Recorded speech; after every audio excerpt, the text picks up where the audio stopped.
Barang siapa yang datang ke Masjid Quba melaksanakan satu sholat 2 rakaat, maka baginya akan mendapatkan satu pahala umrah.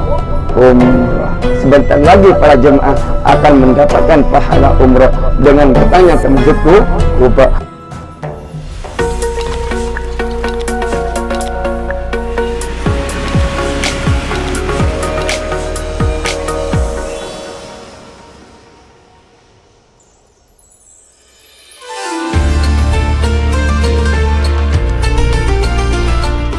Bismillah, Assalamualaikum warahmatullahi ta'ala wabarakatuh.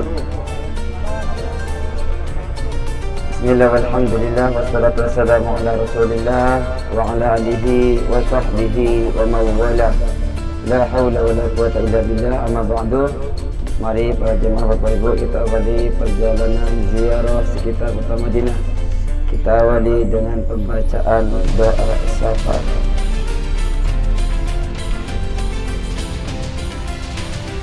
Bismillahirrahmanirrahim. Bismillah. Tawakkaltu 'ala Allah. Wala haula wala quwwata illa billahi al-'aliyyil 'azim. Allahu akbar. Allahu akbar. Allahu akbar. Subhanalladzi sakhkhara lana hadza wa ma kunna lahu muqrinin wa inna ila rabbina lamunqalibun. Allahumma inna nas'aluka fi safarina hadza al-birra wat taqwa wa minal amali ma tarda.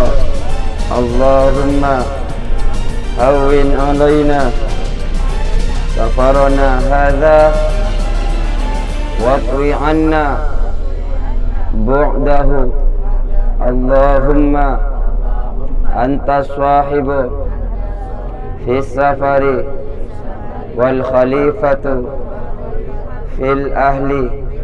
Allahumma inni a'udzu bika min wa'tha'i as-safari wa ka'abati al-manzari wal munqalabi fil mali wal ahli wal waladi.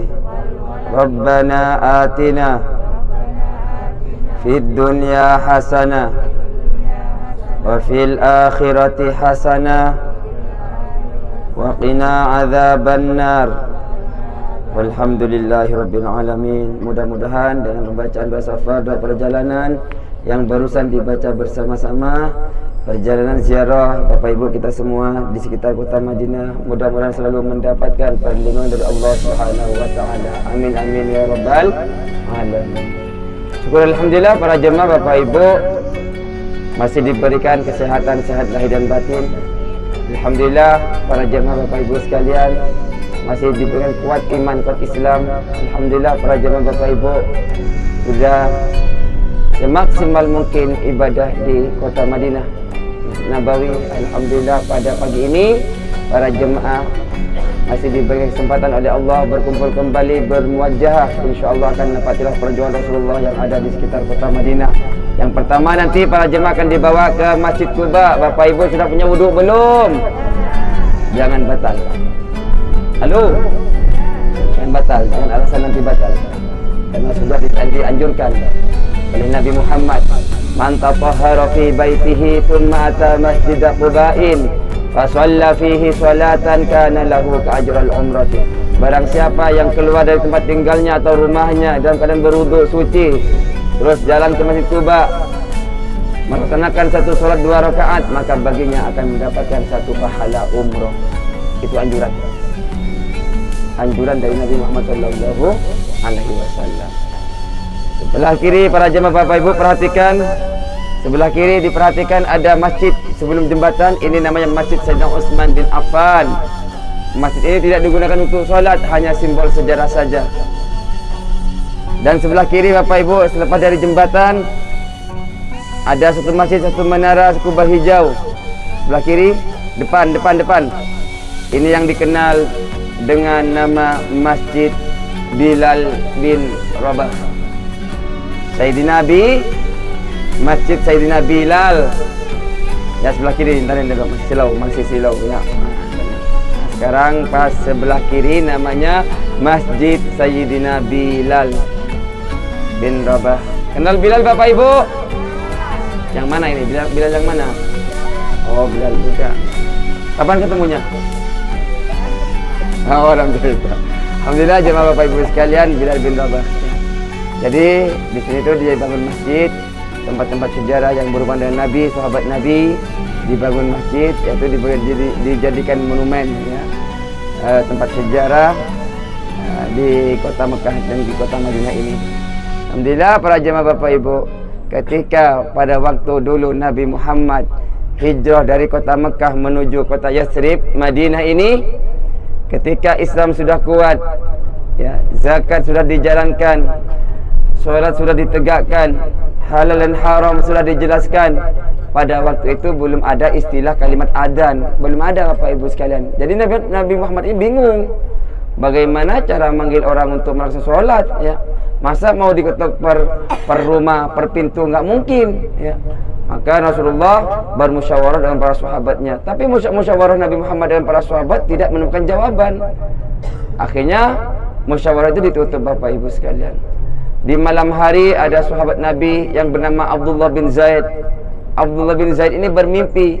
Di dalam mimpinya didatangi oleh seorang kakek-kakek.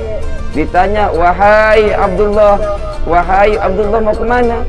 Mau mencari solusi, ya, mau mencari bagaimana cara manggil orang untuk melaksanakan sholat. Karena nggak mungkin kalau mau ngetop per pintu-pintu, nggak mungkin ini.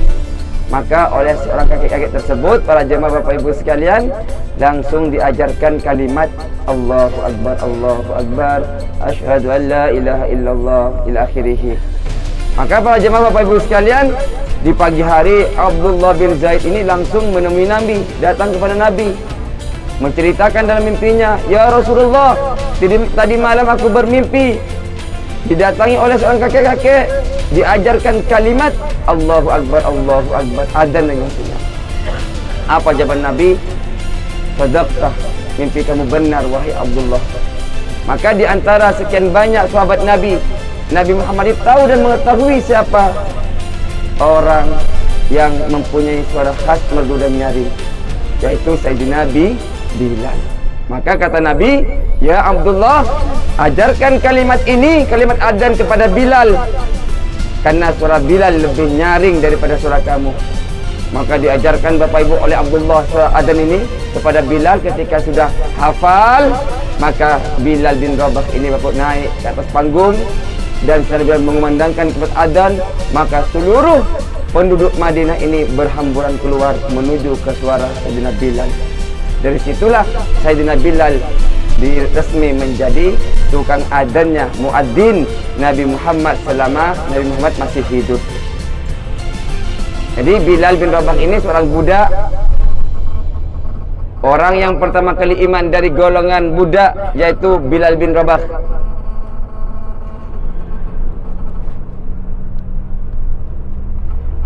Jadi para jemaah Bapak Ibu sekalian, itulah Sayyidina Bilal diangkat menjadi tukang adzannya Nabi Muhammad sallallahu alaihi wasallam. Tapi tukang adzan Nabi Sayyidina Bilal ini itu tidak selamanya. Nabi Muhammad wafat, maka Sayyidina Bilal minta izin kepada pengganti Nabi Muhammad. Siapa Bapak Ibu? Halo. Ayo sebentar lagi sampai nih. Masjid depan sebelah kanan Masjid Quba. Ayo, siapa pengganti Rasulullah ketika Rasulullah sudah wafat? Pengganti siapa? Khulafaur Rasyidin, Abu Bakar As-Siddiq. Maka minta izin Bilal, ya Khalifah, aku mau berhenti ya Khalifah jadi tukang adzan. Kenapa Bilal? Kasih alasan yang tepat. Kalau kamu mau berhenti, karena ya Khalifah, ketika aku sudah sampai kalimat asyhadu anna Muhammadar Rasul, itu nggak nyampe, putus. Suaraku terputus, nggak habis, nggak ada. Maka udah dicoba beberapa kali nggak bisa kata Bilal. Maka oleh Abu Bakar diizinkan berhenti. Maka Sayyidina Bilal Bapak Ibu hijrah ke kota Syam. Negara Syam, bukan di kota. Negara Syam ya, sekarang di Syria ya. Berdakwah di sana, wafat di sana, dikuburkan di sana. Ya, jadi kubur Sayyidina Bilal ada di negara Syam, Syria. Para jemaah Bapak Ibu sekalian, depan sebelah kiri bangunan putih menara 4. Inilah bangunan masjid yang dikenal dengan bangunan Masjid Quba.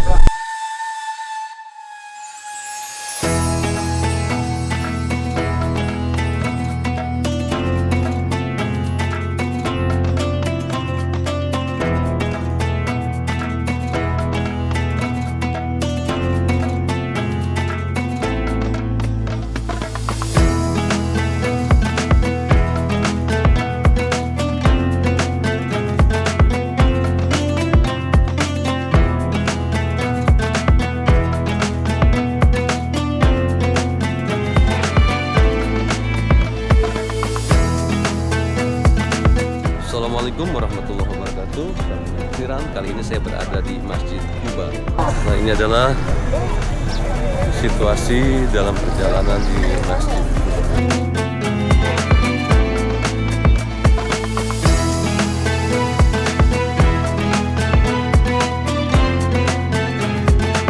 Terus Bapak Ibu ya, itu melaksanakan sholat sunat ya. Yang pertama sholat sunat tahiyatul masjid 2 rakaat. Saya niat sholat tahiyatul masjid 2 rakaat karena Allah Ta'ala. Terus bangun lagi sholat sunat duha 2 rakaat karena sudah waktu duha. 2 rakaat Muzammil, ngambil 12 rakaat Muzammil, ditinggal nanti. Ya. Jangan banyak-banyak aja. Ya, jadi mumpung di sini Muzammil, mumpung kan kita kan masih ke kebun kurma. Ngapain Muzammil? Makan kurma. Tapi nanti buka puasa. Ya terus ke Jabal Uhud. Masih Kiblatin, masih banyak tempat ini. Sekiranya sekarang ini ziarah jam 12 sudah di hotel. Jadi nanti bisa sholat duhur juga di Masjid Nabawi. Jadi ziarah dapat ya. Terus juga kita tidak meninggalkan sholat di Masjid Nabawi. Ya. Jadi para jemaah Bapak hati-hati, tasnya taruh depan begini. Ya, jangan taruh di belakang, apalagi ada uangnya. Ya. Ditutup. Sisa semalam.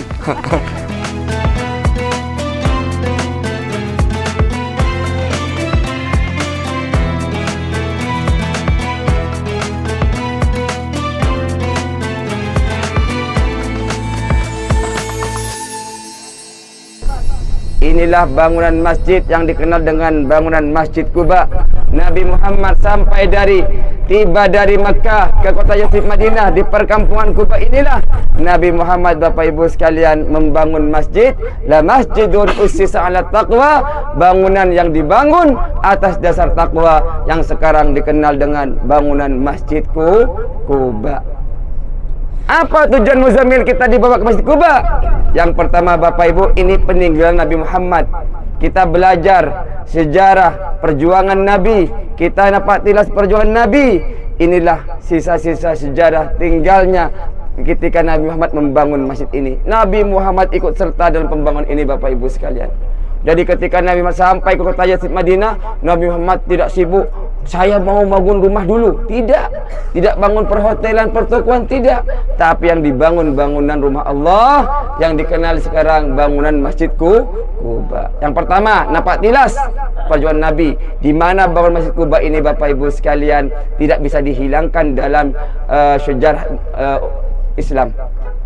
Dan juga jemaah Bapak Ibu, ketika jemaah sering kali ke kota Madinah, tidak bosan-bosannya ingin ke Masjid Quba. Padahal ziarah di kota Madinah Mekah ini ya itu aja.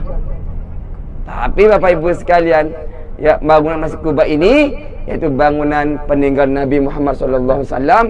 Namun bangunan yang sekarang ini bangunan yang baru, tapi tempatnya di sinilah tempat Rasulullah ketika bangun pertama kali membangun Masjid Quba. Tujuannya apa ke sini? Yang pertama nampak tilas, yang kedua melaksanakan sholat sebagaimana Nabi Muhammad SAW.